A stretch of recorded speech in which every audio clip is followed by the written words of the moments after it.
అందరికీ నమస్కారం. నా పేరు మహేష్. నేను 5వ తరగతి చదువుతున్నాను. నా పాఠశాల పేరు ఋగ్వేద హై స్కూల్. నేను చెప్పే కథ నోటి మాట. అనగనగా ఒక రోజు బడిలో బాలుడికి ఒక సందేహం వచ్చింది. తనని గురువుని వెళ్ళి అడిగితే, గురువు గారు ఎక్కువ మాట్లాడితే మంచిదా, తక్కువ మాట్లాడితే మంచిదా? గురువు గారు చిరునవ్వుతో పక్కుతా, రాత్రి పగలు వినిపిస్తూనే ఉంటుంది. అయినా దాన్ని ఎవరు పట్టించుకోరు. కానీ కోడి ఒకే ఒకసారి కూస్తే ఊరంతా నిద్రలేస్తారు. కాబట్టి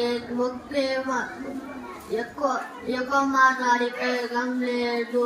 మాట్లాడేది ఒక్క మాట అయినా సరైన సమయంలో మాట్లాడితే అందరూ వింటారు. సందేహం తీరిన కుర్రవాడు సంతోషంగా వెళ్ళాడు. అందరూ కృతజ్ఞతలు.